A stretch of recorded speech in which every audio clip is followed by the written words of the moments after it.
Senator Judge Pia Cayetano.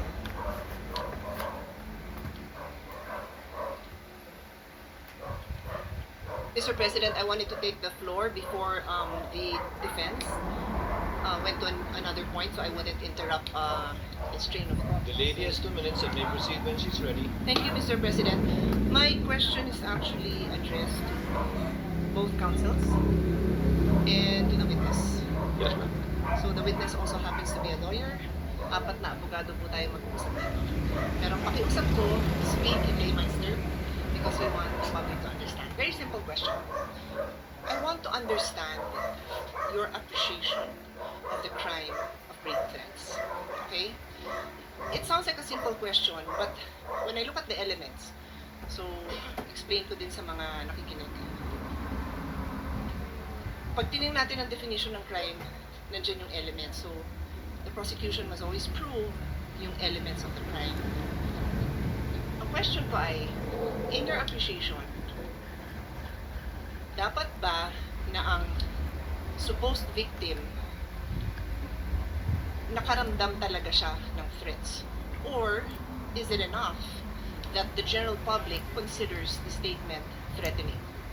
Okay, so is it personal? Or is it a general sentiment? Now, before I proceed, gusto ko magbigay ng example para maintindihan mga kababayan natin. Kung magkapit-bahay, nagkapikunan dun sa bakod, tapos sabi nung isa, bubulohin ko to, is that a grave threat? Second example, dalawang boksingero, nagkainitan, susuntukin kita. This is among two professional boxers. Is that a grave threat? Third example, police. Sabi, bubunutan ko to ng baril. Is that a grave threat? Maybe it's just offensive dahil sa professional, you shouldn't say that to a fellow police. And my fourth example is a senator. Pag sinabi niyang bibitbiting kita, kikwelyuhan kita, palalayasin kita, is that a grave threat? I'll add some details.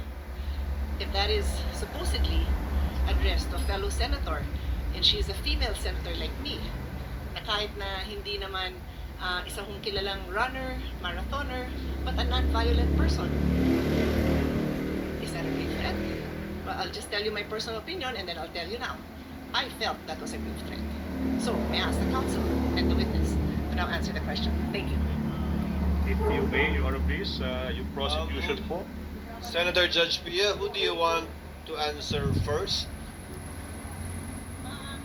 Good In the question. order that you Pag-iisipan ko prefer. ng matagal yan, Mr. President. I give you the decision on that one, Mr. President. Siguro prosecution kasi Yes, po. sila naman ang kailangan mag-prove ng case nila. And then the witness and then the defense counsel. Again, an admonition from the chair, without stating conclusions of fact and law, that again is reserved for the impeachment court. You may state your opinions with respect to the elements of the Definitely. crime of grave threats specifically identified by the senator judge. And if I may, presiding officer, feel free to interrupt them if you feel that they have crossed the line, as I will. That's why I just want, I repeat my question, I want to understand your appreciation of the crime. You may, Mr. President, will we allow them to cite jurisprudence? I leave it up to you. I just want to understand the appreciation kasi. Opo. What do you think? Doon sa particular pong katanungan yon ni Senator Judge Pia Cayetano na dapat ba may takot na naramdaman, correct me if I'm wrong, Senator Judge Pia, Yes. yung taong tinatakot o subject matter ng grave threats o pampublikong pagtanggap ba na nakakatakot yung mga sinabi niya laban dun sa taong tinatakot niya. Siguro a simple yes or no with a very short explanation would Opo. suffice, Mr. Presiding Officer. Attorney Ligutan, you have 2 Maraming minutes, salamat, please. Senator Pia Cayetano. Maraming salamat sa pagkakataon. Yung sagot sa tanong na iyan, yung sagot po ng prosecution, hindi po galing sa opinion ng aking mga kasama. Ito po ay isang decision. No less than the Supreme Court of the Philippines. It just so happened, Your Honors, as an answer, in answer po sa tanong ni Senator Pia Cayetano, may dalawang kaso na po yung Supreme Court. Yung isa is Paera versus people, yung GR number, siguro yung mga law students, no? Mga law students, GR number 181626, May 30, 2011. The title is Paera versus People. Sinabi ng Supreme Court doon, wala pong batas na nagre-require na may private complainant. Ibig sabihin, hindi po required na yung biktima mag-execute ng affidavit upang yung akusado pwede ma-found guilty ng grave threat. Paera versus People. But more than that, Your Honor, please, may isang kaso pa. No less than the Supreme Court in the Philippines. Sinabi doon, hindi po kailangan na yung recipient mismo nakaramdam ng takot or that sineryoso yung pagbabanta. Your Honor, to repeat, etong sinabi ng Supreme Court, all that needs to be proven is that they were intended by the accused to have that effects. Yung sagot sa tanong, hindi po galing sa prosecution, hindi po opinion, galing mismo sa Supreme Court of the Philippines, Your Honor. Thank you for that. So, Mr. President, can we now... If I may add, Senator Judge P, if I remember my memory aid correctly, there are only certain private crimes that need a private complainant, and most of these are personal crimes, such as concubinage, adultery, seduction, abduction, rape, and acts of lasciviousness. Although these crimes are all entitled People of the Philippines versus the accused, without a private complainant, these crimes cannot be filed by the prosecutor in court without the cooperation or affidavit of the private complainant. Counsel for respondent will please reply to the query of Senator Judge Pia Cayetano. You also have 2 minutes, sir. All right. I will try to avoid making conclusions of fact and law, Your Honor, but I will answer in light of the facts of this case and leave it up to the discretion of this honorable court. Please, sir, you may proceed. It is our position that the statements made by the Vice President were not threats in the first place. That's why we were categorizing it as response, a mere response to a Q&A, number one. Number two, it was never aimed directly at BBM, FL, and the former speaker. In other words, had they not watched the video, for example, they wouldn't have known about it.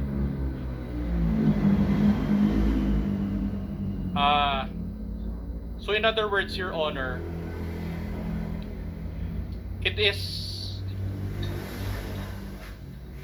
there was no threats to begin with. And so even the discussion on the elements is not really applicable insofar as determining the innocence or guilt of the Vice President. That is basically our position. That is one more thing. And practically, we maintain this position all throughout our pleadings. We never referred to that statement as threats. We always say that if at all they were alleged threats. But we referred to the statements of the Vice President as statements, as responses. And even in my speech, that's what I said. It was a response, Your Honor. That would be all. Noted. you. Attorney Lotop, your response to Senator Judge Pia's question based on your investigation. You may proceed, sir. Yes, Your Honor. In establishing, Your Honor, whether or not the crime of grave threat exists, we follow the rule. First, whether there is an actus reus, and then second, whether there is a mens rea. So actus reus, Your Honor, means whether the offender in fact uttered the threatening remarks. We were able to establish that. That's why in-authenticate po ng NBI yung video na kung saan nandun yung utterances. The test of mens rea, Your Honor, what we did, we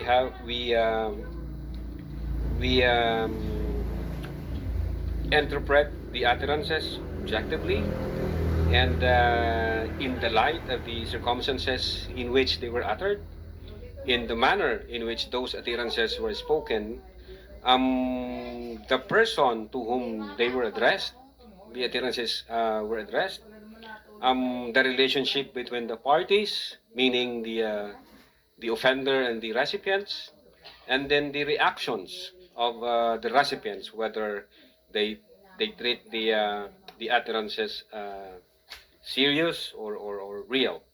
But again, I would agree with what Attorney Ligutan said. In fact, ang basis po namin dyan, yung Garma versus People. Ang isa ho doon sa sinabi ng Garma versus People, hindi ho kailangan na ma-intimidate o itrato ng recipient na seryoso yung threat na yan. Ang sufficient na maipakita lang na yun yung intensyon ng offender, na ma-intimidate at i-treat na seryoso yung utterances or threatening remarks na ginawa niya. Yun po yung naging basihan po namin, Your Honor. I hope that satisfies Senator Judge Pia Cayetano. It actually does, but if I still have time, I have a follow-up question for all. Do I? Well, anyway, everyone went over time, so since my bell hasn't No, you rung. don't, but you can ask your final question, Madam. Yeah, just a quick follow-up. Siguro sa witness na lang. You mentioned the word threat, no? So, can you just elaborate on that? What to you would be the difference between a threat and a sorry, I don't know if you uttered the word that I want to ask you now, no? But you referred to threat, of course. What would be the difference between a mere warning and a threat? I mean, warning and a threat, sir. At what point does a warning become a threat? Well, Your Honor, if I'm going to, based on our investigation, kung i-apply ko ho yung, Hindi na. yung, You don't have to. Just asking you your legal opinion. You're a lawyer. You may answer. Is it not correct, Mr. President? I think, If he knows. just in my own opinion, although, warning is, maybe there is a, what we call an event-based condition. Pwedeng ganon na, pag inulit mo itong gagawin mo sa'yo. Pwede hong warning yon. Di ba ganun din yung threat?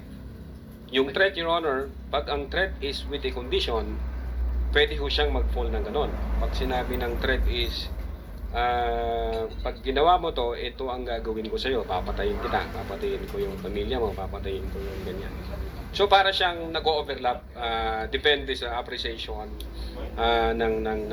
for us, ng investigator,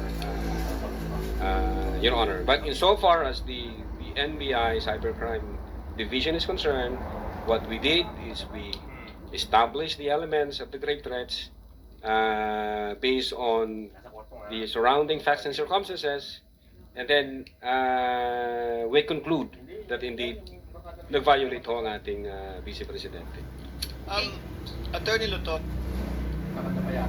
warning in Filipino is babala. Yes, opo. Threat in Filipino is banta. Yes, opo. Kaya di ba, babala, bawal magtapon ng basura dito. Warning. Pwede po yun, sir. Di ba? Ang tanong ni Senator Pia, kailan nagiging banta yun? Well, depende sa konteksto siguro, Your Honor. May warning din po kasi na I warned you. Nasabi ko, pag inulit mo to, ito nang mangyayari sa'yo. May konteksto ho na gano'n, Your Honor. Na somehow nag-overlap siya doon sa elements ng grave threats na conditional, na sinabi na pag ito ang nangyari, ito ang gagawin ko sa'yo. So, depende ho sa konteksto, Your Honor. So depende sa konteksto, sa delivery, sa taas ng boses, gaano kagalit, may kapasidad, Yes po. maraming bagay. Yes po, Your Honor.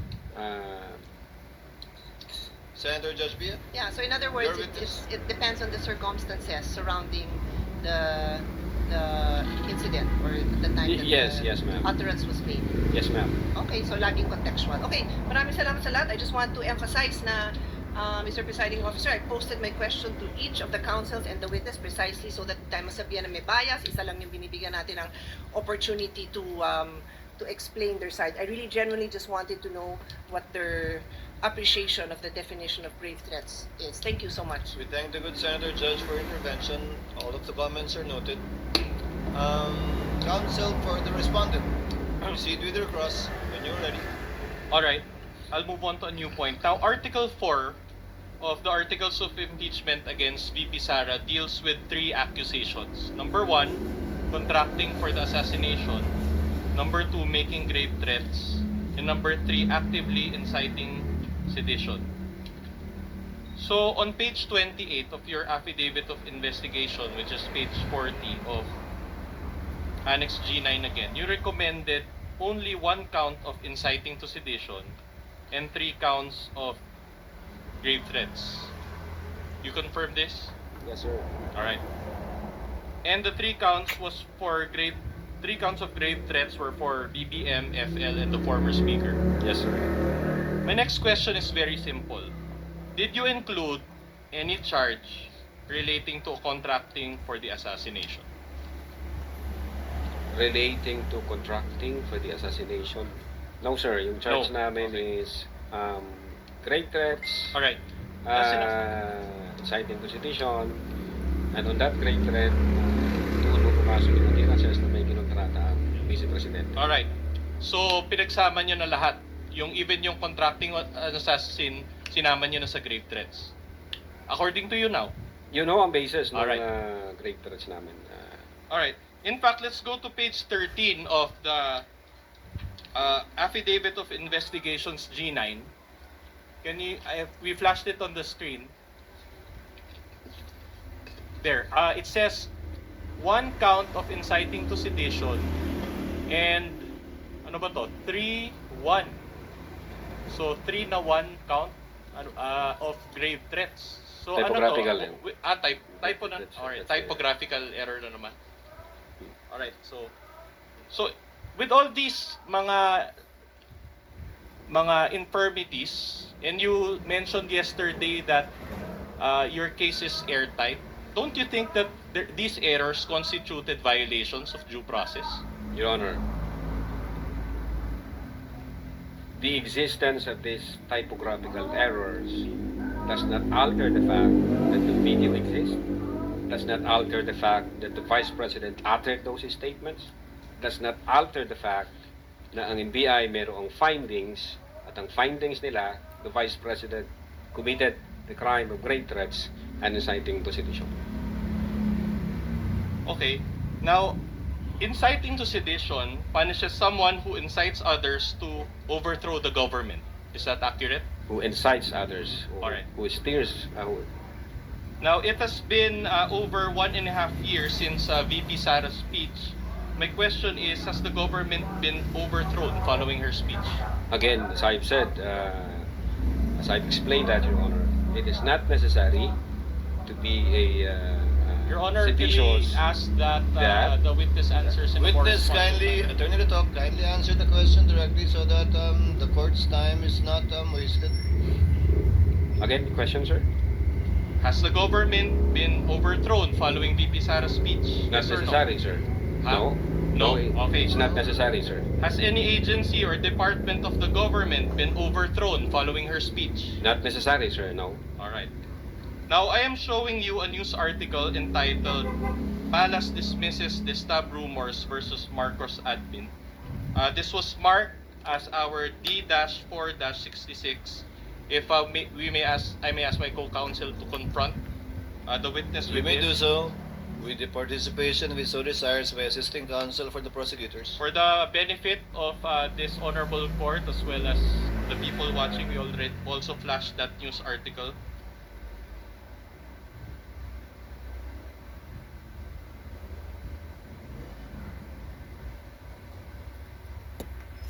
On this article, you confirm that Claire Castro speaks on behalf of BBM. I don't have personal knowledge Don't on have personal that event, sir. Alright, that's okay. But based on her statement in this news article or title, do you confirm that there has been no destabilization efforts against BBM? Again, I don't have personal knowledge on that statement made by Attorney Claire Castro. Okay, that's okay. I'm showing you another recent article, June 12, 2026. This has been marked, Your Honor, as our D-4-67. Can we confront the witness and show also the document on screen?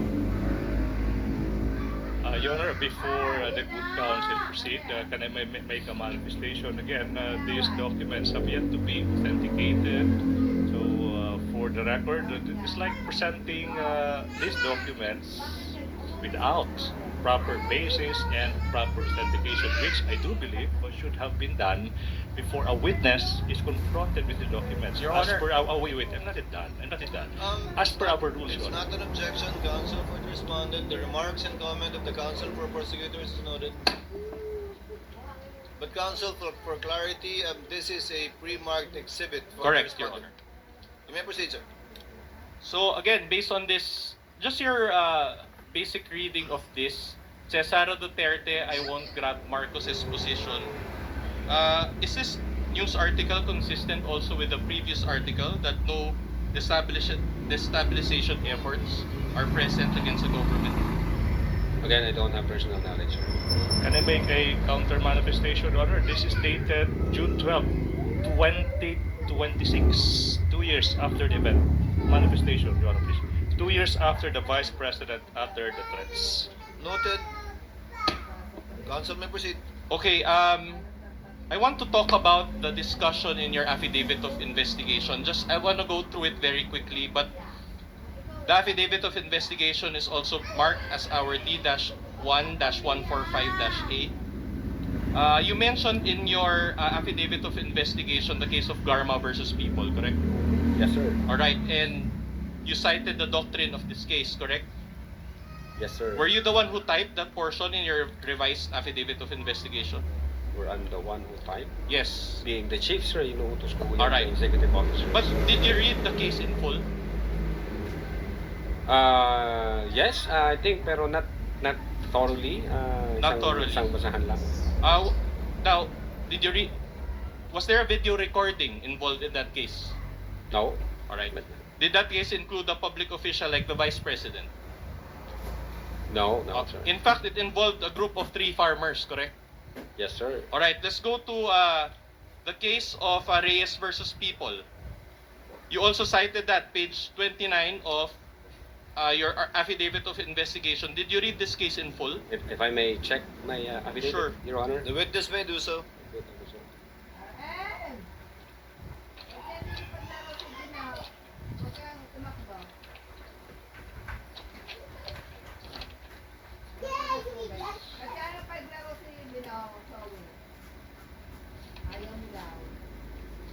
Okay, sir. Did you Reyes read versus- this case in full?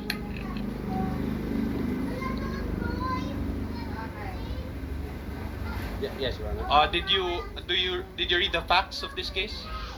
I think it's about yung threat against a person nung nasa Navy official, and then sinundan siya hanggang sa bahay, may dalang mga placard. Yun yata yun. Alright, if I'm not but did mistaken. it involve a video recording? No, sir. Did it involve an official like the Vice President? No, sir. You cited Ruaza versus People, page 29. Did you read this case in full?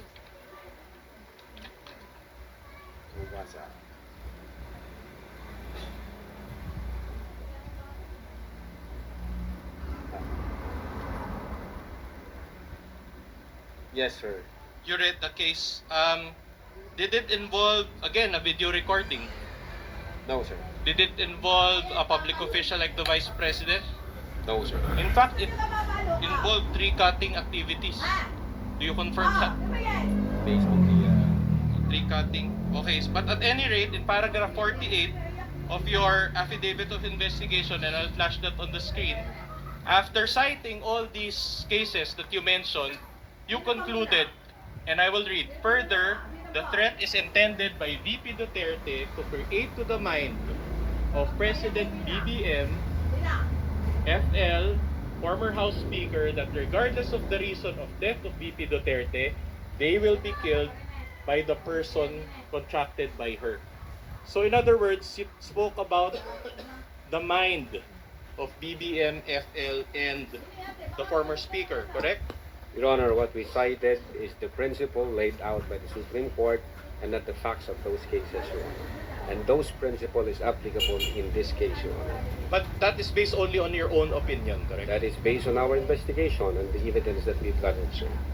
In fact, I have a different opinion than yours that I will show you. Argumentative, Your Honor. No. I'm Argumentative. Your Honor, I will introduce a new article. Objection, argumentative. You don't argue with the witness. You ask question. If you're not satisfied with the answer, move on. Then I will show confront. Attorney, kindly allow the counsel for the respondent to finish his question. Thank you, Your Honor.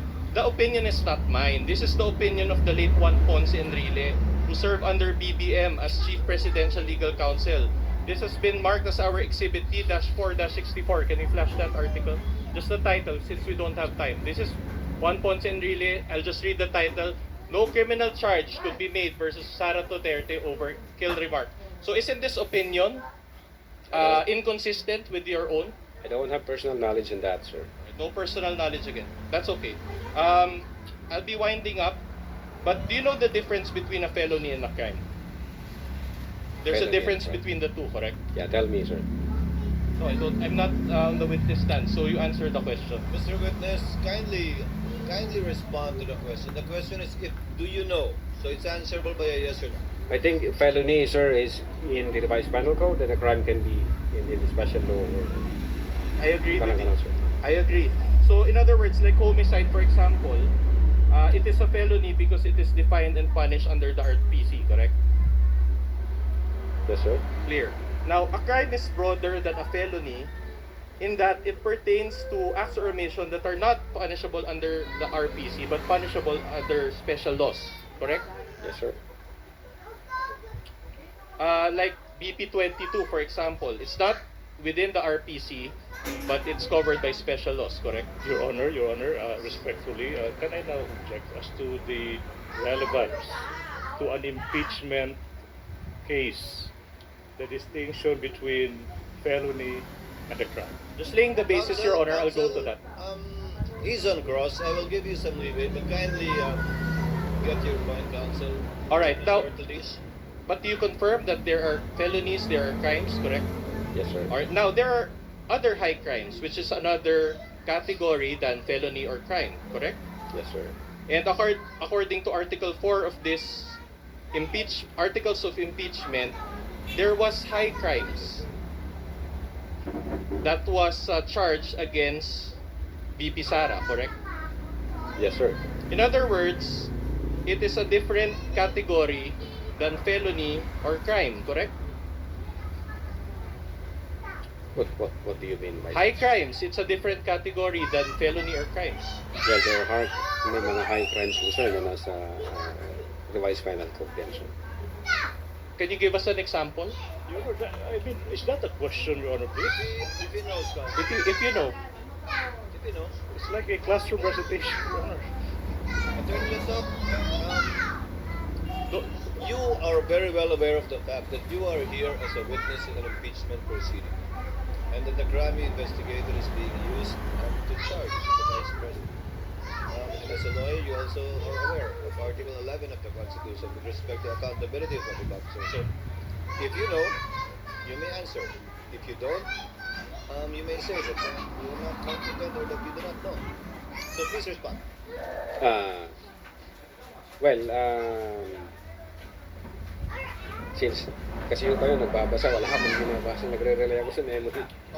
I cannot answer for now, Your Honor. I need to recheck the... It does not reflect on your competence or knowledge of the law, Attorney Lasok. It's okay. You were not asked to prepare for this. Thank you, Your Honor. These are questions on cross. So we're giving the counsel correspondence. Counsel, please proceed. Alright, my next question is very simple. Is grave threats a felony? Great threats, that's under the revised penal code, yes, sir. Exactly. So it is a felony because it is defined and punished by the RTC, and it is punishable by arresto mayor, or 1 month and 1 day to 6 months of imprisonment. Correct, Your Honor? Again, Your Honor, Wait, Your- Counsel, let me finish, please. Allowed to finish. Easy. Now, as to the what is the penalty for grave threat, it's irrelevant. As to the impeachment complaint that we are litigating on the ground of relevance, unless the council is able to prove the relevance, I will withdraw my objection, Your Honor. it's just So the connection, counsel, again, you're on a short list, but I know where you're getting at. Get to it, please. all right. In other words, grave threats is under the jurisdiction of the MTC or RTC, as the case may be. Correct? Grave threats, Yes. yeah, yung pag grave threats lang, sir. All right. It is even bailable. Correct? Pag grave threats lang, sir. Pero pag in relation to Section 6 of the Republic Act 10175, that's 1 degree higher, sir. Yeah, but does it change in jurisdiction or still with MTC or RTC? Ano na ba yun, sir? Prison correction. Ano yun, sabi mo, sir? Ano yung prison correction na? Arresto mayor. Arresto mayor. Ang sunod na mas mataas po niyan is Prison correctional. Correctional. prison 6 correction. months to 6 years. Yeah. All right. So, but either way, it's still under Pasok siya the sa RTC, sir. it's still under the trial courts. Correct? Trial court, All sir. right. My next question is very simple again. Is inciting to sedition a felony? Under the revised penal code, yes, sir. It's also under the jurisdiction of the trial courts. Correct? Sir. It's even bailable. Correct? Yes, sir. So both grave threats and inciting to seditions are felonies. Correct? Yes, sir. In other words, they are not impeachable offenses. If you know. Well, if you mean by impeachable offenses, whether or not magka-qualify ba siya as betrayal of public trust, it's the appreciation of the judges. Your Honor, wala ko sa amin. Appreciation of the judges. By that you mean the trial court judges, not the senator. No, since judges, impeachment po, impeachment court po. Yeah, but there's a possibility that if it's in conflict with the trial court judge's decision, then we have a problem. Objection or argumentative? I will withdraw that. Sustain. Ang tanong niyo, Alright. Grave threats and inciting to sedition, you said that it is not high crimes, it is a felony. Objection. The witness didn't say that.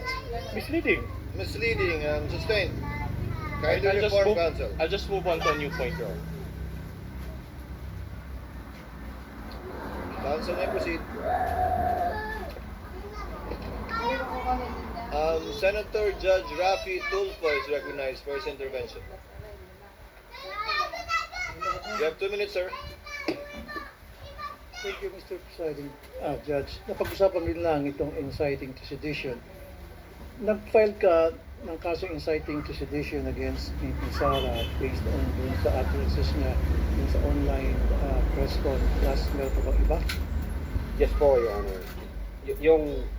Yung basis po namin, una, yung utterances in October 18, 2024. And then kinumpara po namin siya sa utterances in November 23. Right. So, meron bang elements of sedition doon sa mga utterances niya? Ang elements na ini-establish po namin, which is under the law, is whether or not the speeches would tend to steer the people against the government. So, how would you know kung mag-steer yun ng uprising o magkukumbinsi sa mga tao na mag-alsa-masa base doon sa utterances ng VP Sara? Yes, Your How Honor. did you know? Pangalawa, if I may explain, sir. Pangalawa ko, yung if the speeches would tend to disturb the peace of the community, and if the speeches would tend to undermine public safety. So how would you know if it will tend to disturb or undermine the peace Yes, and Your order Honor. of the community? Paano malalaman? The fact ko Based na, dun sa utterances niya. the fact ko na nag-issue ng statement yung mga government agencies tasked to protect national security. At ang sabi ko nila, that's an act of threat, that's an issue of national security. So definitely na-disturb ho yung ating How?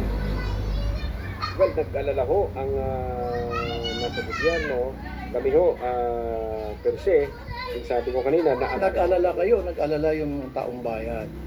Kasi iba yung nag-aalala kayo nasa gobyerno, kayo nag-imbestiga, versus nag-aalala yung nakarinig at yung mga at that time ay nagsusubaybay doon sa mga Yes po. sinasabi ng BP.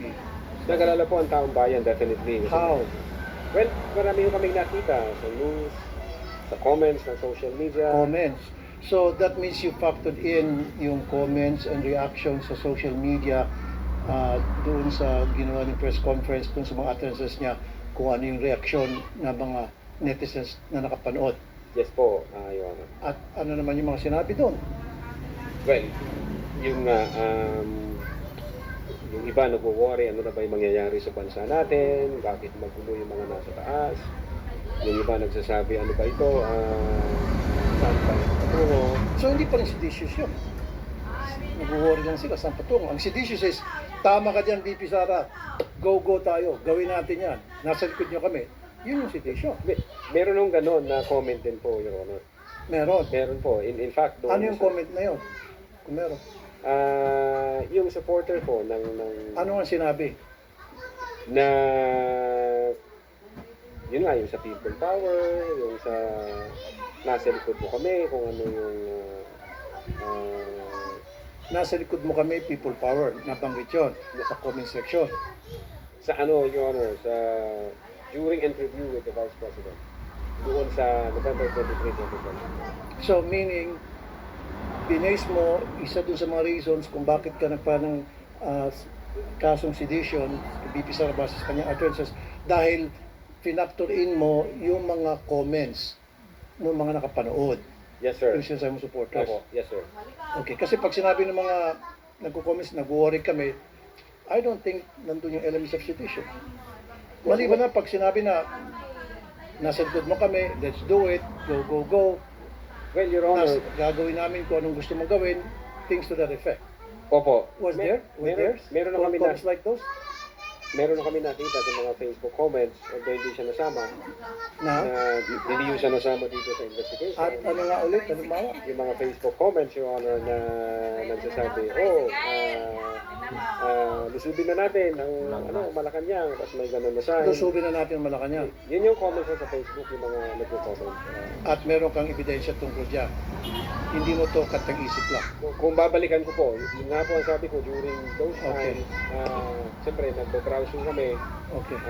nga lamang hindi namin naisama sa authentication. No further question. Thank you. Thank you, Senator Judge Rafi Tulfo. The Senate President is recognized. Yes, 2 minutes ago. Thank you, Mr. Presiding Officer. On the same topic on inciting sedition, Attorney Lotok, meron ba kayong nakausap na mga tao na naniwala doon sa sinasabi ni Vice President Sara on inciting to sedition? Nakita ko kasi doon sa brief threats, marami kayong in the interview. Pero in this particular case, meron ba kayong at least man lang nakausap ng mga tao, inimbestiga further kung talagang merong epekto yung kanyang mga sinabi?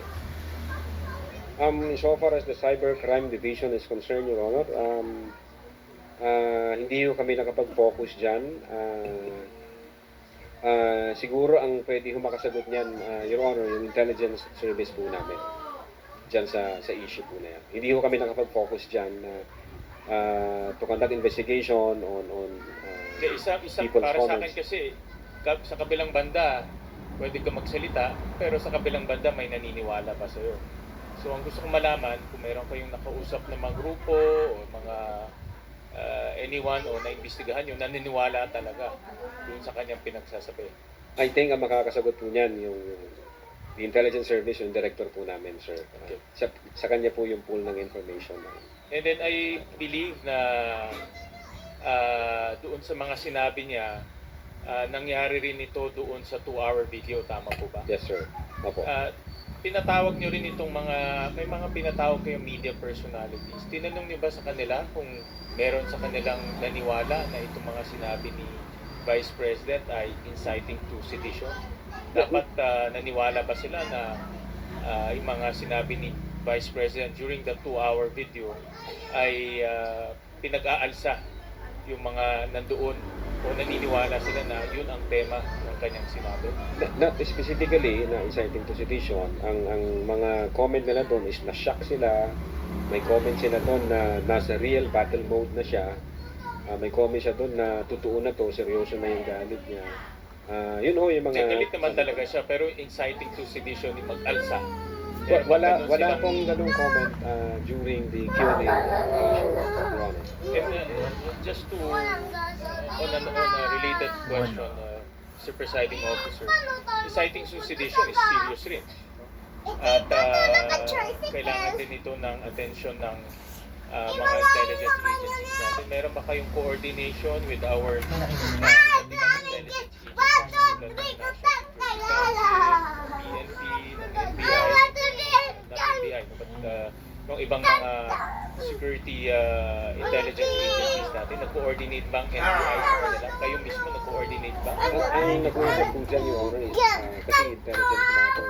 Ang nag-uusap po yan, between intelligence service ng NBI, intelligence service ng intelligence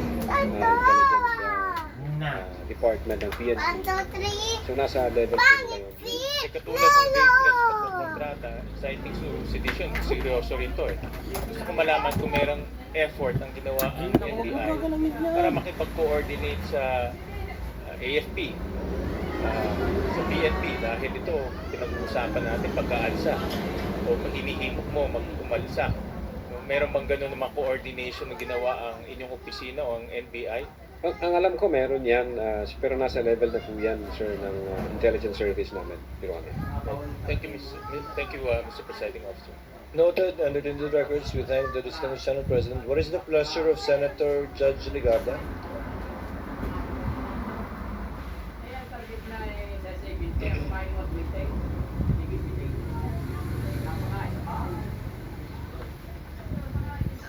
Mr. President, Mr. Presiding Officer, just a few questions. The lady has 2 minutes, ma'am. You may Thank proceed you. when you're ready. It's just to provide clarity for this representation and just a few questions to Attorney Lotok. Yes, Your Honor. Yes. Attorney Lotok, sa paragraph 53 ng Affidavit of Investigation na iyong pinirmahan, sabi niyo po na the Vice President's statements were brought about or motivated by unpleasant circumstances occurring before November 23, 2024 press conference. I believe ba, nabasa ko po yan. Yes. Your Kasama Honor. ba ho dito yung pahayag ng Vice Presidente noong Oktubre 18, 2024? Yes, Is that yes, Your part Honor. of your affidavit? Opo, Your Honor. Yes. Bago naman po magsimula ang press conference noong November 23, mayroon mga pangyayaring kasama ang Chief of Staff, si Attorney Zulaika Lopez, na may kinalaman sa mga na-cite in contempt, sa camera, detention, Opo. medical emergency, at mga planong paglilipat. Yes, Your Honor. Hindi pa po ako tapos. Sorry po. Ng piitan sa Correctional Institute for Women sa Mandaluyong. Tama po ba na mga pangyayaring ito ay naganap ilang oras bago yung sinagawang press conference na pinakita ilang beses sa Yeah. video? Yes, Your Honor. Kasama po yan sa Yes. investigation namin. Kahapon po, sinabi po ng testigo, kayo po, na kinonsider ng NBI yung so-called bigger picture. I think those were the words that you used. Sabi niyo pa, you put all the pieces of the puzzle together in your own words. Yes, Your Honor. Yes. Para malinaw lamang sa impeachment court, trying to absorb everything, saan po yatang bahagi ng affidavit of investigation nakasaad yung mga factual findings ng NBI tungkol sa mga pangyayaring November 22 and 23 bago yung press conference. I was perusing the affidavit of the investigation and I could not find the detailed circumstances leading to November 23 where admittedly there was emotions like an emotional hyperbole or an outburst, but the events leading to the press conference. Saan po yun sa inyong affidavit? I think, Your Honor, nasa affidavit of transcription yan. Uh, Transcribe po yan as I read it attachment. a few times. I could not see the detailed events leading to that. Having mentioned the medical emergency, the transfers to the Correctional Institute for Women, and so that the person who will read the affidavit will have a accurate, factual, and complete appreciation of the events leading to the press conference. Perhaps your view, having being the person who filed the complaint, may have a different, perhaps, appreciation from my view, because I find it somewhat incomplete. And that is just my comment on this, because you clearly said you put all the pieces together.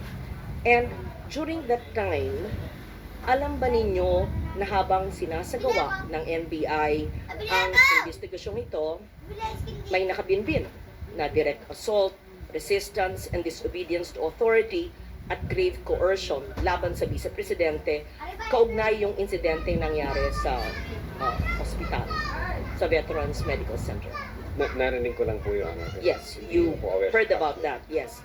And was there an investigation that was done regarding that incident? I think ang focus po namin, Your Honor, is yung violation ng grave threats by the Vice President and inciting the sedition. Now, pagdating ho doon sa nangyari sa Vice Presidente, yun nga sabi ko, hindi ako aware sa kabuuan ng facts na yun. Baka yung ibang agency nag-imbestiga po doon, hindi ako aware, Your Honor, doon sa circumstance na yun.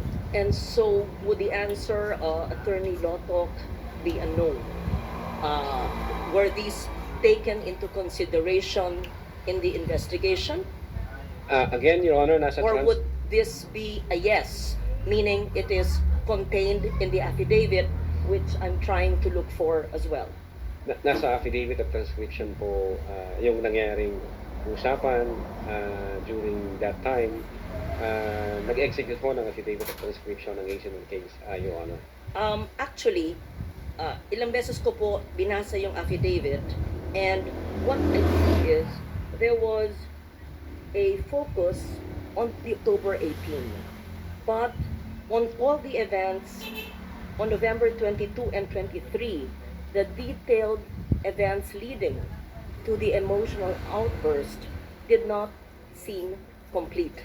And that's what I'm trying to elicit from Attorney Lotto, our witness, because when we say that we had considered the bigger picture and all the facts and circumstances leading to the cases of grave threat and inciting to sedition that were recommended, we want to understand the whole process and the factual context in which it happened. Because if you are to take snapshots of events and focus on October 18 and the press conference, it can shock any person.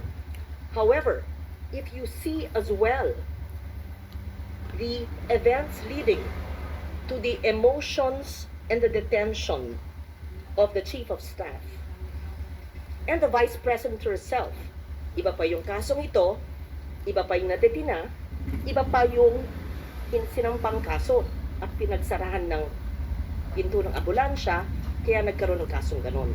I tried to read the affidavit a few times and could not find such a comprehensive enumeration of facts by the NBI, and that's why thus this query.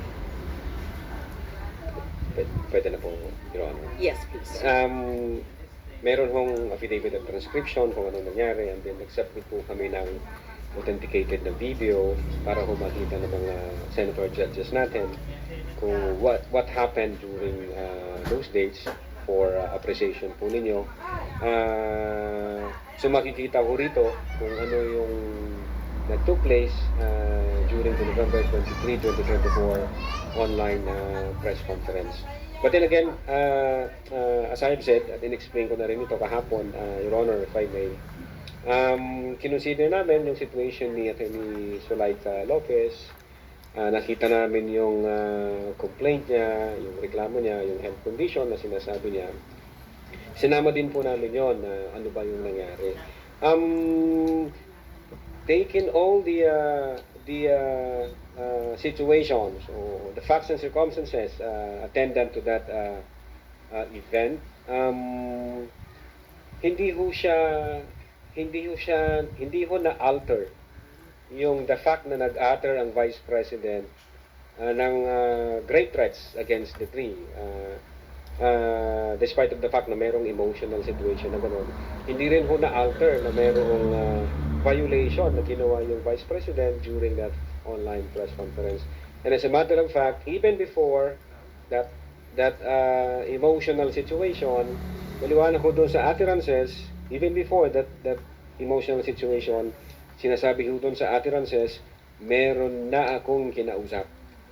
So nag-trigger na ho yun, ma'am. Meron na akong kinausap na isang tao na papatay sa presidente, sa First Lady, at doon po sa Speaker of the House. So, kahit sinama po namin siya to consider everything, again, Your Honor, hindi ho na bago yung utterances na ginawa ng Vice President. Hindi rin ho na bago na yung instruction niya is relentless in killing the three. Yes. Attorney Lotok, what I've been trying to ask is not just the utterances which we've watched several times, but all the events leading to the utterances, and that is what I want. I understand what you're saying, that there were attachments or transcription, but the transcription would not be considered an assessment or an investigation. These were perhaps attached as transcription. And you earlier said that the threats are circumstantial. So the and that is the reason why I was looking for that in the affidavit of the investigation. In short, para pong nakulangan ako, pero kung sinabi nyong inattach nyo yung transcript, so be it. But then, if you will read the 50 plus pages again of your investigation, it seemed to me, at least at this point, that snapshots were taken focusing on the October 18 and the utterances, but there seemed to be events leading to it that may have not been included. With But the I will indulgence of Senator leave it Judge at that. Legarda, Yes. kindly wind up, ma'am. Yes. So the last question, thank you Mr. Presiding Officer. Na-interview rin niyo po ang mga miyembro ng media and you asked them factual information. Did you also ask them about the emotional state ng mga kalahok sa media, yung mga pangyayaring naganap bago ginawa yung mga naturang pahayag?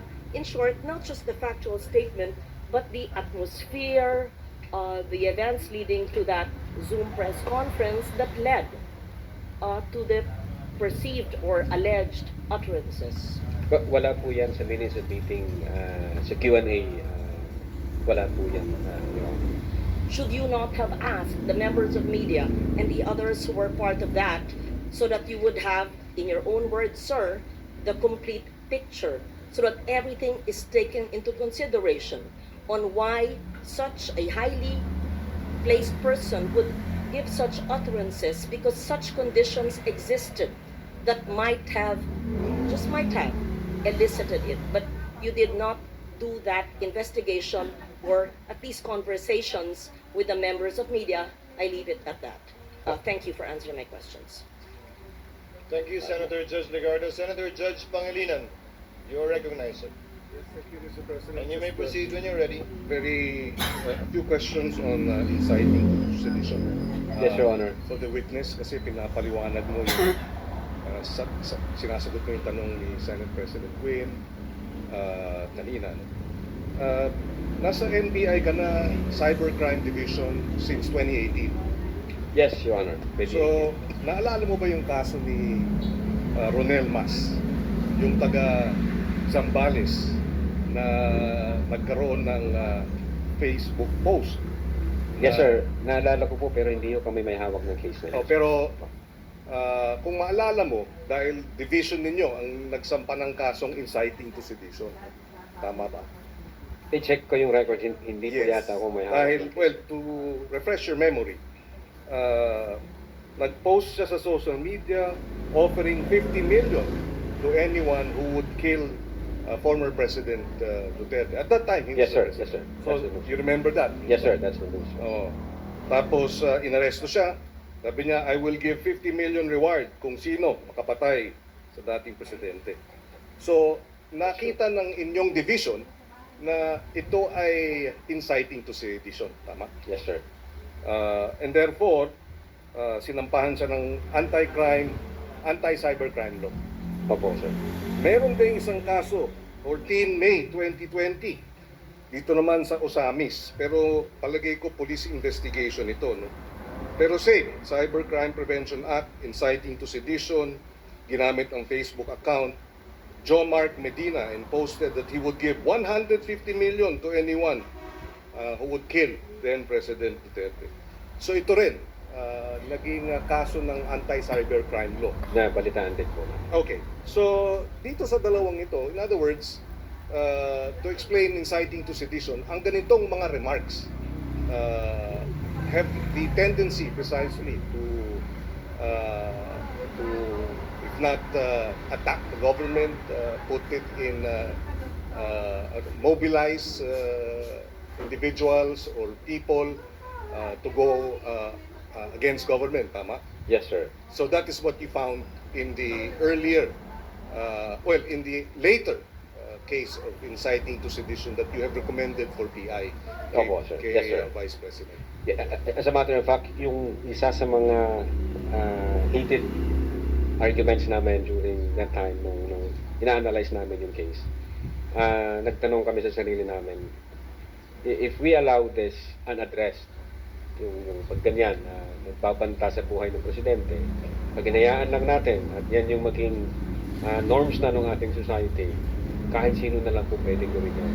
At alam po natin magkakagulo pag ganon at walang regulation, pag-realistic yan. Sasabihin ng mga tao, okay naman pala kahit Lalo na ngayon dahil sa social media, no? Malaki ang Opo. influensya. Pag nakikitang nangyayari ito at hindi natutugunan, Opo, sir. sabi niyo may problema. Thank you. No more. Thank you po, Your Honor. What is the pleasure of Senator Judge Villanueva? Yes, Mr. Presiding Officer, just one quick question on this particular topic on inciting to sedition, if I may. The gentleman may proceed. Yes, again, let me ask the witness just to clarify the factual basis for the National Bureau of Investigation's possible inciting to sedition. No? We recognize, Mr. Witness, yung strong criticism of the President may fall within the realm of what we call protected political speech, and it's really a balance, and somehow yun yung nagpapa-confuse paminsan, kailan nagpo-fall into grave threats, kailan nagpo-fall into inciting to sedition. Pero bilang investigador, ano po yung nakikita ninyo na sa mga pahayag at sa surrounding circumstances na naging basihan po ng NBI para tignan ito bilang posibleng inciting to sedition at hindi lamang ito pumapasok dun sa tinatawag na political criticism? Yes, Your Honor. Well, una, kinonsider namin sino yung utterer. So, una, yung utterer, the Vice President, the second highest official of the land. Then, pangalawa, kinonsider namin, ano ba yung mga in-utter ng Vice President. And then, pangatlo, ano ba yung surrounding circumstances na like naging reaksyon nung recipient nung utterances or threats. Nakita ho namin na kung pwede palang gawin ito ng isang isa sa pinakamataas na posisyon ng Pilipinas at hindi natin ito i-address, hindi natin i-regulate, pwede na rin po pala itong gawin ng kahit na sino. Remember, Your Honor, Vice President is kinukonsider ho natin na model bilang public official. So tinitingnan po natin siya kung ano yung actuation siya sa public, kung ano yung pakikipagrelasyon niya sa ibang public official. So again, Your Honor, nung makita ho namin yan, may effect po sa mga tao. Kung ang Vice President kayang gawin yan at wala namang nangyari, gawin na rin natin yung iba. Yung ine-explain ko nga kahapon, may pattern, may consistent siya, and the fact na bold yung mga statement, pupugutan ng ulo, this country will go to hell because the person na nakopo is hindi marunong maging presidente. Yung mga factor ho yun, finactor in namin. Pag nakita ito ng taong bayan at walang kilos na ginawa yung gobyerno, parang domino effect po yan, pwede na, susunod-sunod na. Alam naman po natin ang nangyayari sa social media. So nakita namin na dangerous to, alarming siya. So definitely, nung nag-imbestiga ang NBI at nakalap niya lahat ng kinakailangang ebidensya, yung findings po namin, kasama po doon yung inciting to sedition. Is it safe to say na yung pinaka-core nito is that when it falls under that category na it somehow steers public uprising? Definitely, based on our investigation. Yun yes, po yung sir. core, would Yes, you say? sir. And do you use the same methodology as you use doon sa grade test? For example, yung 4 stages na binanggit po ninyo, identification, collection, analysis, legal evaluation, yung elements na binanggit nyo yesterday, yung factors considered, delivery, literal meaning, nature, relationship to the parties, blah, blah, blah.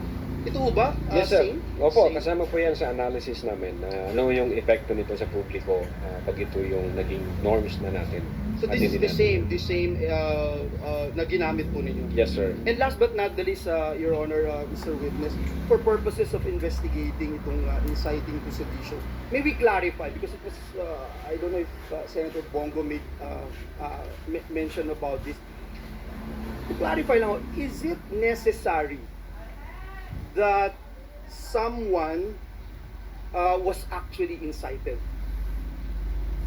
Yun po ba, just for purposes of investigating itong inciting to sedition, is it necessary that someone was actually incited para mag-fall dito? Well, ang basis po namin, yung People versus Nabong, if I'm not mistaken, in order to be seditious yung speeches, it is not necessary na mayroong actual sedition. The law also penalizes or punishes those statements na mag-i-encourage to overthrow the government or to steer the people against the government or to disturb the peace of the community or to undermine public safety and public order. Thank you for the clarification. Thank you. Thank you, sir. Mr. Senator Judge Ejercito, thereafter Senator Judge Villar, Mark. What is your pleasure, sir? Yes, thank you, Mr. Presiding. For just one question. You may proceed, sir. Nabanggit mo kanina yung yung admission against interest. Maaari po ba niyong ipaliwanag para mas maintindihan po ng nakarami? At why did you rely on this if ever ito pong admission against interest? Yes, Your Honor. Maalala po natin yung November 2023, yung utterances niya na that she had already contracted a person to kill the President, the First Lady, and the former Speaker, that she instructed to be relentless. Itong utterance na to, instead na i-deny niya, which is definitely it should be denied kasi that's against her interest, instead na i-deny niya po yan, noong November 26, no video, nung tinanong siya openly and in public, kung sinabi niya yun, Ni-reiterate pa po niya, Your Honor. In fact, inadmit po niya na oo nga, may kinausap akong tao tungkol dyan. And in fact, sabi niya, may krimen ba? Ano ang nakikitang krimen doon sa may kinausap akong tao na pag namatay ako, patayin mo si BBM, patayin mo si Speaker, patayin mo si Lisa Marcos. Was this, ito pong sinasabi niyong admission against interest, was this considered in your investigation? Yes, Your Honor. Kasama po yun. Yun nga yung naging basis namin na aside doon sa sa utterances niya na no joke, kasi mukhang hindi, yung no joke, sufficient na ba na talagang seryoso siya? Nung makita ko namin yung video, na ni-reiterate pa niya at nag-admit siya, we concluded na seryoso ang Vice Presidente nung in-utter niya. Thank you. No further questions, Mr. Presiding Officer. Thank you, Thank you Senator po, Your George Honor. Ejercito. Senator George Mark Villar, you have 2 minutes, sir. Thank you. Just a brief question for the witness. You mentioned, Opo, Your Honor. thank you. You mentioned earlier that there are many factors that come into play when you decide whether or not to file charges regarding grave threats. Opo. Yes, There Your are Honor. many factors in how you decide what constitutes a grave threat. Yes, Your And I Honor. wanted to know, what weight do you give those factors? Are there certain aspects of a grave threat that you put more importance on? Whether it's the type of threat or who the threat is made to? What does does the NBI give more weight to a certain element? Yes, Your Honor. It's a convolution of these factors na kinonsider namin. Una, yung delivery or manner in which the utterances were spoken, which is sabi ko nga, nasa atmosphere na kung saan furious and seemingly mad yung Vice President kung sinabi niya yun. And then, aside from delivery and manner, kinonsider namin yung literal meaning ng statement, which is, on its face, makikita natin na even before the press conference was held on November 23, 2024, in fact, even before the questions was thrown by Princess Maui to the Vice President, the Vice President had already contracted. But is there what do you give the most weight to? I'm aware that you have different factors that come into play. Kinonsider ho namin- Is there a specific, because binanggit niyo po yung, halimbawa, meron kayong 2 tests for grave threat. Binanggit niyo po kahapon. I just wanted to know what is the basis for, or if there is a hierarchy in the level in all these elements, if there is a hierarchy. Not what the elements are, but is there a hierarchy in those elements, whether or not when you decide on whether or not to file charges of grave threats? Your Honor, it's a combination ng lahat po na factor po So nothing is given more weight than, not one, in your past experiences, there's no, everything is equal, all these factors that you've mentioned. Well, in this case, yung literal meaning, at the same time yung nature ng instruction. Is it more of the type of the actual threat, if it's a death threat, or if it's a, halimbawa, kung sasabihin niya, whether it's a threat of, is the gravity of the threat a factor, or is it who the threat is made to? Yes, Your Honor. Something that triggers your investigation more. I mean, what is there a factor that you place more weight to, or that you place more weight to when deciding whether or not to file these charges? Yung status ho ng nagsasabi nun.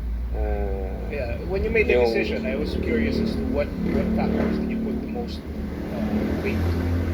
Yung nature of the instruction as well as yung the fact na may kinausap na siya bago pa man siya tanungin. Yun po yung dalawa na yun, sir. And these are defined, are these defined in any legal, or this is just purely the discretion of the NBI, or is there a particular definition in the law that would create a hierarchy? I would say it satisfies the elements of grave threats, Your Honor. Okay, but it's not necessarily defined in the law. A lot of it is open to interpretation of the NBI. Yes, Your Honor. Based on facts, nakita ho namin papasok ba yung elementong ganito, elementong ganyan, elementong ganon. Nung nagkaroon na kami ng findings, nirefero namin si DOJ. DOJ, sir, ito ang findings namin, ano po masasabi nyo? Then nag-issue ho ng certification ng DOJ, at ang sabi ng DOJ, certified, all of the elements required for the crime charge is complete. So pwede na tayo mag-proceed sa preliminary investigation. Yeah, thank you. Importante po kasi na ma-define po natin kung ano po yung grave threat, kung ano po yung... And I just want to know what latitude does the NBI have in deciding whether or not to file a charge of grave threat. Yes, Your Honor. Thank you Opo. very much, sir. Opo, thank you, Your Thank Honor. you, Senator Judge Mark Villar. Counsel for the respondent. Just a last few questions, sir. Apologies. Senator Judge Erwin Tulfo. You may proceed when you're ready, sir. You have no more than 2 minutes. Thank you. Just one quick question to our witness. Inciting to sedition po yung kinaso ninyo.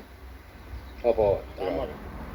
Pero hindi ba nagbo-border ito yung inciting to sedition to propaganda? Kasi po ayon po sa diksyonaryo, propaganda is a form of communication that aims to shape the people's belief, action, or behavior. Na you say something para pudyukan yung tao, para magalit. So, nagbo-border ito between propaganda and inciting to sedition. What made you say that this is inciting to sedition yung pinagsasabi ni Vice President Sara Zimmerman? Again, Your Honor, we consider the elements ng inciting to sedition, and one of which is yung whether the speeches disturbs the community, and then in-explain ko na po kanina yung mga comments, at the same time yung responses ng recipients, gaya ng several government agencies and the President himself, as well as the Speaker of the House, and then, Your Honor, whether it would undermine public safety and public order, which is malinaw ho dun sa comments at reaksyon ng ating government agencies like the PNP, like the National Security Council, at ganoon din po yung Presidential Communications Office. So, pinapakita ko nila doon na alarming yung situation, it's an active threat, at the same time, it's a matter of national security, at hindi ho ito dapat palampasin. In fact, may classification pa nga yung ibang agency natin na yung kinausap is assassin, both the PNP and the PCO. So, sila ho, nakalampag ho sila, itong mga government agency na to doon sa utterances na ginawa ng Vice Presidente. So, aside from that fact, nakita ho rin namin yung comments from social media platforms na meron ho talagang nabubuong magiging kaguluhan. Although, sabi ko nga po kanina, yung comments sa mga Facebook at social media platforms, hindi lang ho namin nakasama sa affidavit of investigation po namin, Your Honor. All right, thank you, Mr. Witness. Thank you, Senator Judge Erwin Tulfo. Counsel for the respondent, for the continuation of your cross. I heard you say Last few questions, sir. after the cross, before redirect, we shall pause for a 15-minute break. Counsel for the respondent may proceed. Attorney Loto, does a Filipino citizen have the right to express dissatisfaction with our government? Definitely, sir. This is part of freedom of speech, correct? Yes, sir. And as long as we do not commit an act to overthrow the government, this is allowed, correct? It depends, sir, kung mag-fall siya sa inciting to sedition. Okay. But in that press con, did VP Sara directly urge the public to overthrow the government? There was no such kind of a statement, but there was a sort of tendency because of those utterances. All right. She merely voiced out her personal opinion during the press con, correct? Opinions during the press con. I cannot answer to that, Your Honor. Based doon sa nakalap namin kung ano hong nandito. That's okay.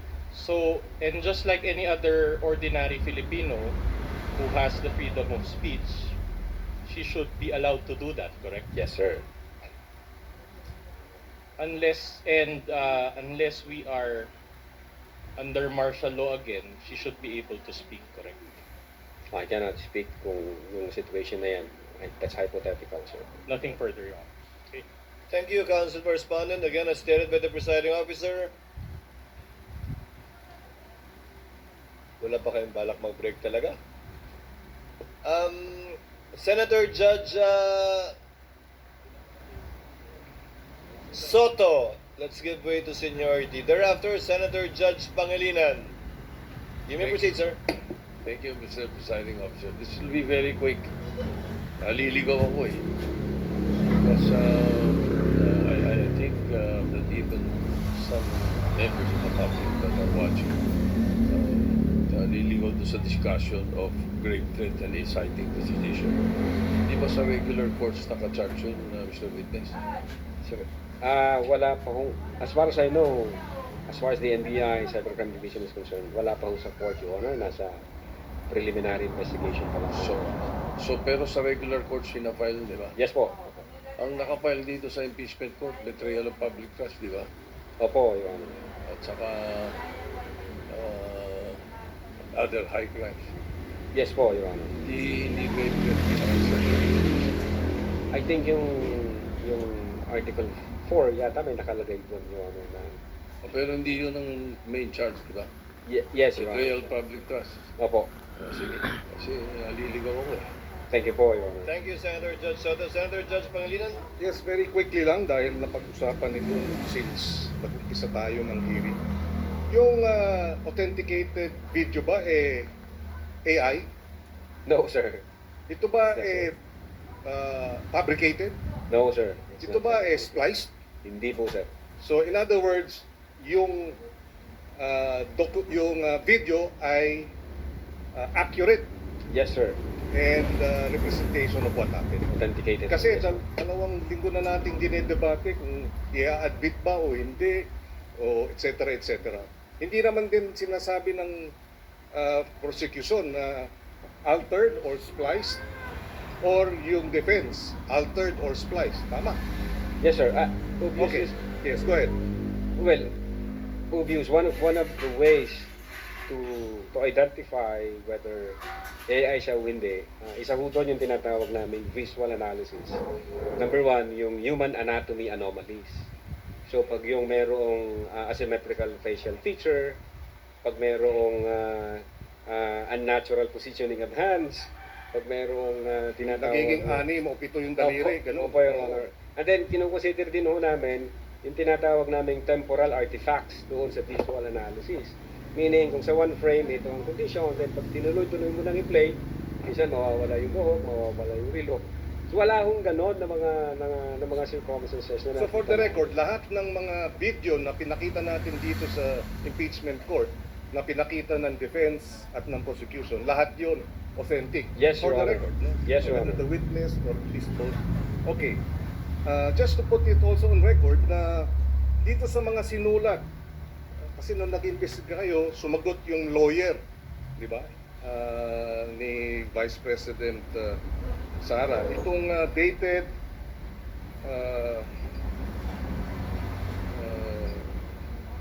saan ba yun? Annex I, sorry. Annex J. Yung Annex J, sinasabi, sumagot yung Vice President, yung abogado ng Vice President, no, na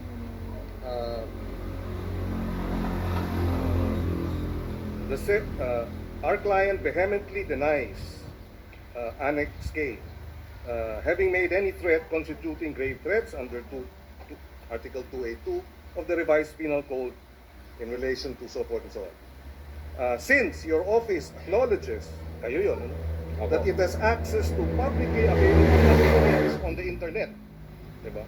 We are confident that the content will and context of the entire press conference subject matter of your investigation will bear this out. Yes po. So my question is, ito ba yung ginamit ninyong video?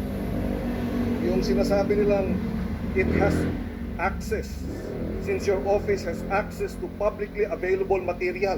I believe so, Your Honor. In fact, yung video na yan is existing up to May Yes. 2025. Okay, so in other words, kahit ang Vice President's office referred to the video in your possession as part of yung kanyang clarification and defense na hindi grave threats ang nangyari. Yes, Your Honor. Okay, thank you. No other question to this? Thank you. Chair declares. You want to do that now, Senator Judge Padilla? Yes, Senator Judge Padilla would like to interject before we go on a break. You may proceed, sir. Maraming salamat po, Ginoong Tagapamahala ng Hukok at sa ating Ginoong Pangulo. Maaari po ba makapagtanong sa ating mahal na saksi? Opo, Your Honor. Opo. Ang una ko pong katanungan sana ay taga saan po kayo na lugar, na probinsya? Tacloban, sir. Tacloban. Tacloban City, Opo. sir. Kayo po ngayon ay Regional Director ng NBI sa BARM. Yes, sir. Opo. Yun po ba ay isang promosyon para sa inyo na madala sa BARM? Dahil totoo po ba na kayo ang tinatawag na Golden Boy ngayon sa NBI? I cannot comment on that po, Your Honor. Kasi po ang Nasa BARM po ako, wala ho ako ngayon sa Opo. office, sir. promotion po ba yun? Yung napunta kayo sa BARM? Balita ko po kasi ilang beses na kayo na-promote sa NBI. 12 years na po kayo sa NBI. Yes, sir. Opo. Ilang beses na po kayo na-promote? Since na pumasok po ako sa NBI, Opo. from investigation 1 to 3 noong 2015, 2016. Well, nung mula ako na pumasok ako sa academy, from investigation 1 hanggang ngayon sa regional director, sir. Ilang beses po yan? Sa isang taon po. Sa isang taon. Anong taon po, sir, ang tinutukoy nyo? Bago po kayo napunta sa BARM. Bago ho ako napunta sa BARM, regional director po ako ng Mimaropa, May Maropa. Region 4B, sir. Opo. Kayo po ba ang pumili sa BARM? Hindi po, sir. In the exigency of service, doon po kami nilalagay kung ano ang tingin ng direktor na makakatulong kami sa ating. Bakit po kaya naisip ng direktor na sa BARM po kayo? Kayo po ba ay may kaalaman sa Islam? Hindi ko po alam kung ano ang naging basis ng direktor, pero Kayo po mismo. Ang BARM po kasi is Muslim Mindanao. Yes, Your Honor. Opo. Meron po kayong kaalaman sa Islam?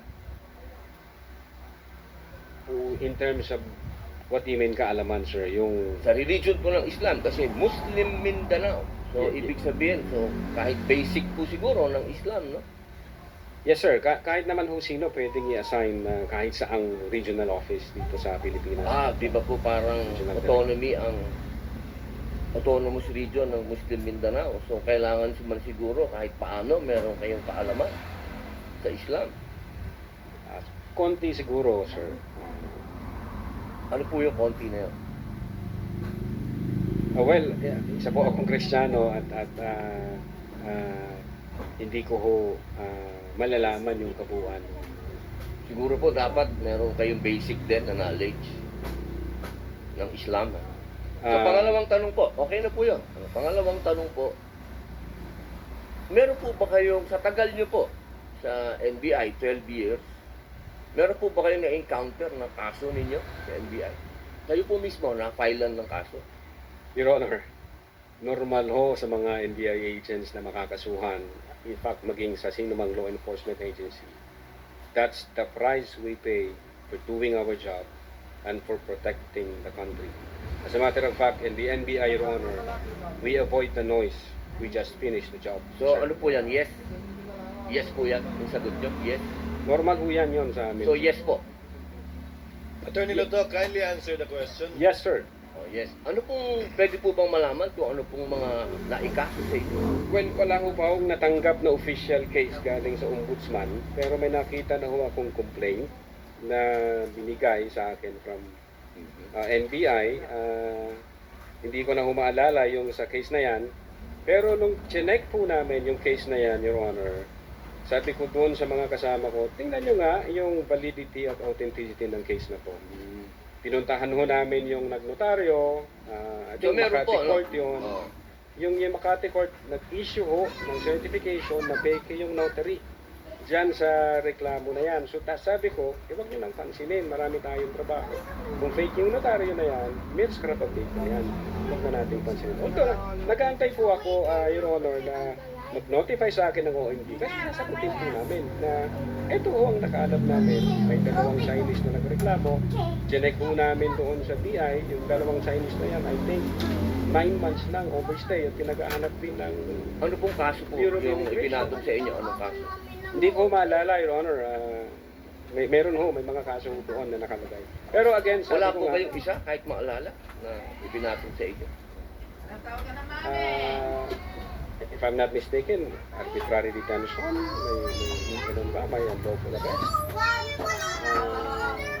Wala ko sa akin ng record kasi nga, sabi ko nga, nung nakita namin na take yung notary, hindi na ko namin binigyan ng pansin. Kasi napakakapal po nitong hawak po. Wala akong problema, Your Honor. Sasagutin po namin yan. Opo. Sasagutin po Hindi niyo yan. po nasagot magmula noong February 29 Kasi wala pa hong official notice galing sa kung anong ahensya. na nakarating po sa inyo. Wala pa. Wala pa ho. Ang nakuha ko lang, yung kopya niyan, siguro may nagpadala sa akin. Sabi ko, teka muna, wala akong official na nare-receive from OMB. So, nung chinek ko namin, kung nag-i-exist ba yung kaso, fake yung notary, hindi na namin. So, ibig niyo pong sabihin hanggang ngayon, hindi kayo sigurado kung nag-i-exist to. Dapat may notice na ako from Ombudsman. Di pa po dapat ang reaction ng isang tao kapag may kaso harapin?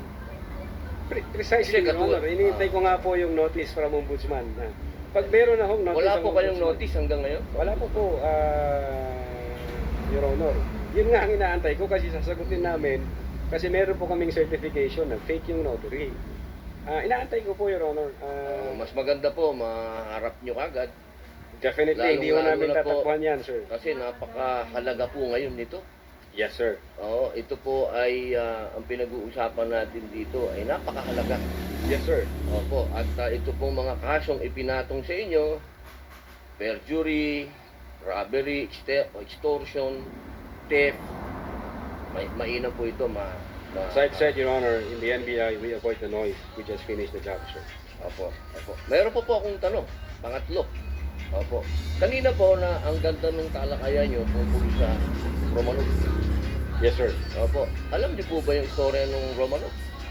At ang gaganda po ng mga sagutan ninyo, alam niyo po ba yung historical background ng Romanov? Ang alam ko lang po dyan, Your Honor, yun yung nangyari sa, I think, SAR, kung hindi ako nagkakamali sa Russia. Sa Russia. Opo. Sino po ba yung nakakalaban nung sa? Again, hindi ko po maalala, hindi ko po nakita yung buong... Yun. Kasi napakahalaga po malaman ng taong bayan kung sino po ang tinatawag natin na Romanov at Yes. sino yung nakalaban nila. Kasi po, katabi ko ang isa sa Marcos family. Yes, sir. Alam naman po natin lahat, batid natin lahat, na si Apo Lakay, Ferdinand Marcos Sr., ang number 1 na lumaban sa komunista dito sa Pilipinas. Batid naman din po natin na ang nag-execute sa Tsar kay Nikolai at sa kanyang mga anak, sa kanyang pamilya, ay ang komunista. Alam mo po ba niyo? Yes, sir. Opo. Ngayon, sino po ba ang pangalawang pangulo na lumaban sa komunista? Sino po, sir? Ay di si Pangulong Rodrigo Roa Duterte.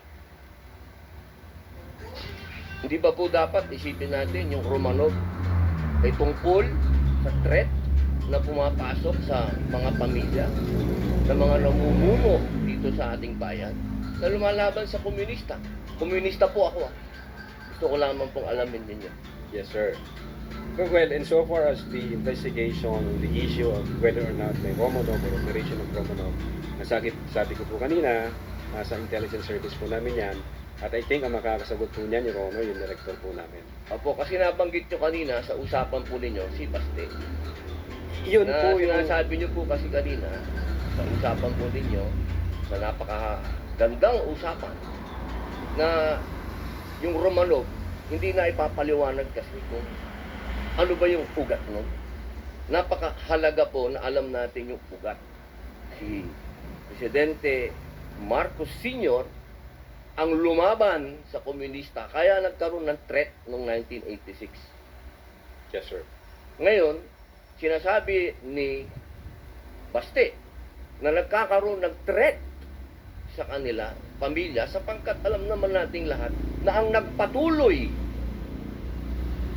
ng paglaban sa komunista pagkatapos ni Pangulong Rodrigo Roa Duterte ay si Inday Sara Duterte, ang ating Vice President. Sumasang-ayon po ba kayo doon? Wala po akong personal knowledge, sir. Ay, bakit po kayo walang personal knowledge? Eh, yun po ang sumunod na assignment ng ating Vice Presidente pagkaupo niya. Siya po ang nag-take over ng NTFL Cup. Hindi po alam ng NBI yun. Well, nag-NTFL card siya, pero yung factual circumstances doon, Factual, wala pa po akong